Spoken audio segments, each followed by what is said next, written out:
आजकल क्लिनिक्स में लाइफस्टाइल की बीमारियां तो एक आम सी बात हो गई हैं, लेकिन सोचें क्या होता है जब डॉक्टर खुद मरीज बनने के करीब पहुंच जाए। ये सिर्फ वजन कम करने की कहानी नहीं है, बल्कि एक सीनियर गैस्ट्रोएंटरोलॉजिस्ट की अपने ही जिस्म पर की गई एक गहरी क्लिनिकल केस स्टडी है। ये बताती है कि वजन बढ़ने के पीछे की असल हकीकत क्या है और उसे रिवर्स कैसे किया जा सकता है।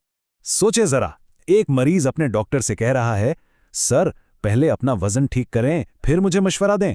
ये वो अल्फाज थे जो फैटी लिवर के एक मरीज ने डॉक्टर शुभम वत्सिया से कहे।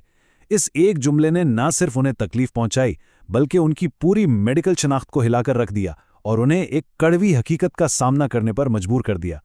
तो 33 साल की उम्र में डॉक्टर वत्स्याया का वजन था 110 किलोग्राम। अब ये सिर्फ एक ज़ाती सेहत का मसला नहीं था, बल्कि उनके प्रोफेशन के लिए भी एक बहुत बड़ा चैलेंज था। आखिर वो खुद उस मशवरे पर कैसे अमल नहीं कर पा रहे थे जो वो रोज दूसरों को देते थे। और सितम ज़रीफ़ी देखें, डॉक्टर वत्सिया खुद उन्हीं खतरे की घंटियों को नज़रअंदाज कर रहे थे जिनके बारे में वो हर रोज़ अपने मरीजों को बताते थे। तो आइए ज़रा गहराई में जाकर देखते हैं कि ये रेड फ्लैग्स आखिर थे क्या। देखिए, नंबर्स कभी झूठ नहीं बोलते। उनका HbA1c, जो खून में शुगर का एवरेज लेवल बताता है, 6.0 तक पहुंच गया था। यानी वो साफ साफ प्री डायबिटिक जोन में थे। और सिर्फ यही नहीं, मुसलसल थकावट, नींद का पूरा ना होना और हर वक्त तेजाबियत का रहना। मतलब कमाल की बात तो ये थी कि गट एक्सपर्ट की अपनी आंतें ही उनका साथ नहीं दे रही थी। तो जब ये हकीकत सामने आई, डॉक्टर वत्सिया ने अपनी वही क्लिनिकल नज़र खुद पर डाली ताकि वो अपनी हालत की असल वजूहात का ठीक से तज्जिया कर सकें। एक डॉक्टर होने के नाते वो ये बात अच्छी तरह समझते थे कि उनका बढ़ता हुआ वजन कोई राज नहीं है। ये तो सीधा सीधा उनके इनपुट्स यानी उनकी खुराक और लाइफस्टाइल का फिजियोलॉजिकल आउटपुट था। उसूल बहुत सादा था, अगर इनपुट्स नहीं बदलेंगे तो आउटपुट भी कभी नहीं बदलेगा। तो जब उन्होंने अपने लाइफस्टाइल का पोस्टमार्टम किया तो 3 बड़ी गलतियां सामने आईं जो उनके पूरे मेटाबॉलिक सिस्टम को तबाह कर रही थीं। बेतरतीब खाना, टेंशन में खाना और जिस्म की कुदरती घड़ी के बिल्कुल खिलाफ खाना। उनका जो खाने का बेतरतीब पैटर्न था ना, वो एक बहुत ही खतरनाक साइकिल बना रहा था। जरा तसव्वुर करें, काम की वजह से 10 से 12 घंटे कुछ नहीं खाना और फिर रात को आकर एकदम बहुत सारा खाना खा लेना। इतने लंबे फाके के बाद जब हाई कार्ब खाना पेट में जाता तो इंसुलिन आसमान पर पहुंच जाती, जो जिस्म को सिग्नल देती कि भाई जल्दी से चर्बी जमा करो। वो तो समझें कि हर रात के खाने के साथ अपनी इंसुलिन मुजाहिमत को खुद ही हवा दे रहे थे। उनके लिए फूड डिलीवरी ऐप्स कोई सहूलत नहीं थी, बल्कि टेंशन से निपटने का एक तरीका बन गई थीं। देखिए, गैस्ट्रोएंटरोलॉजी एक हाई प्रेशर फील्ड है। इसकी वजह से उनका कोर्टिसोल लेवल यानी स्ट्रेस हार्मोन हर वक्त हाई रहता था, जिससे भूख और ज्यादा लगती थी। नतीजा, रोजाना तली हुई चीजें और पिज्जा ऑर्डर होता जो उनकी आंतों और जिगर दोनों को बर्बाद कर रहा था। तो तशखीस तो हो गई, अब बारी थी इलाज की।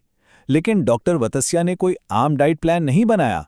उन्होंने एक मेटाबॉलिक रीसेट डिजाइन किया, एक ऐसी बुनियादी तब्दीली जो ये बताती कि उनका जिस्म खुराक के साथ कैसा सलूक करता है। जब उन्हें पता चला कि वो प्री डायबिटिक हैं, तो वो समझ गए कि जब तक वो अपनी इंसुलिन मुजाहमत के इस चक्कर को नहीं तोड़ते, चर्बी कम करना तो नामुमकिन है। तो मकसद कम खाना नहीं था, बल्कि सही चीज सही वक्त पर और सही तरीके से खाना था।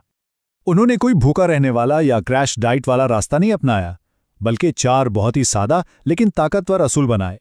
पहला, खानों को इंसुलिन फ्रेंडली बनाना। दूसरा, प्रोसेस्ड मैदे वाली चीजों को जिंदगी से निकाल देना। तीसरा, खाने का वक्त ठीक करना। और चौथा, शाम के वक्त शौरी तौर पर कैलोरीज कम करना। बस यही तब्दीलियां उनके मेटाबॉलिक सिस्टम को रीसेट करने की बुनियाद बन गई। अच्छा, ये उसूल सुनने में तो बहुत अच्छे लगते हैं, लेकिन असल में ये नज़र कैसे आते हैं?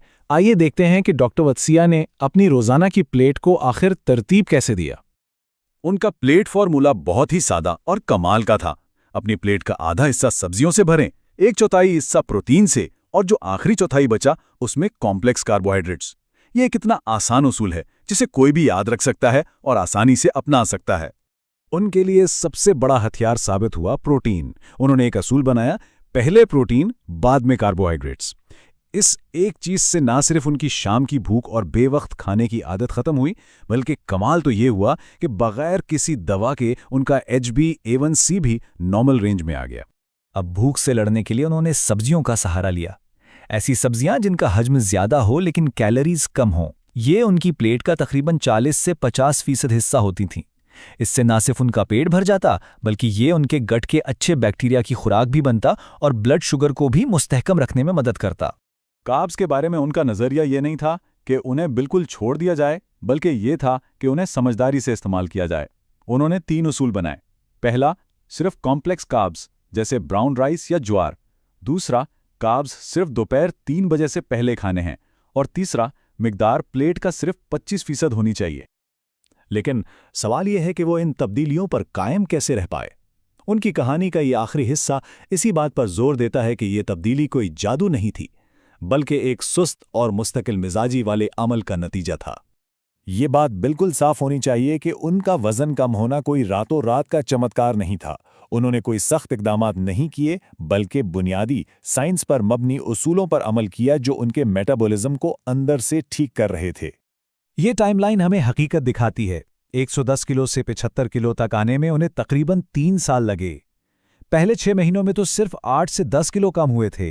ये बहुत सुस्त रफ्तार थी, लेकिन ये पायदार थी क्योंकि वो अपने जिस्म को ठीक कर रहे थे, उसे सजा नहीं दे रहे थे। तो फिर असल राज क्या था? कोई क्रैश डाइट नहीं, कोई दिन रात जिम में पसीना बहाना नहीं, और ना ही कोई सप्लीमेंट्स। उनकी इस तब्दीली का सिर्फ एक स्तून था, मुस्तकिल मिजाजी और एक मुनज़्ज़म ग़िज़ाइयत का मंसूबा, जिसने उनके मेटाबॉलिज्म को कुदरती तौर पर अपना काम करने का मौका दिया। तो उनकी कहानी एक बहुत ही ताकतवर सवाल छोड़ जाती है। अगर एक मसरूफ डॉक्टर जिसका वजन 110 किलो था और जिसे टेंशन में खाने की आदत थी, ये सब कर सकता है, तो किसी और के लिए क्या मुमकिन है? ये दिखाता है कि एक मुनज़्ज़म और साइंसी सोच के साथ कुछ भी हासिल किया जा सकता है। और आखिर में डॉक्टर वत्स्या का पैगाम उनकी पूरी फिलॉसफी का निचोड़ है और हम सबके लिए एक सबक, अपनी आदतों का ख्याल रखें और आपकी बाकी ज़िंदगी खुद अपना ख्याल रखेगी। वज़न कम करना सिर्फ मर्जी की बात नहीं है, ये एक तिब्बी अमल है। अपने जिस्म के इशारों को समझना और अपने खाने के अंदाज को नज़्म-ओ-ज़ब्त में लाना ही लंबे अरसे तक कामयाबी की कुंजी है।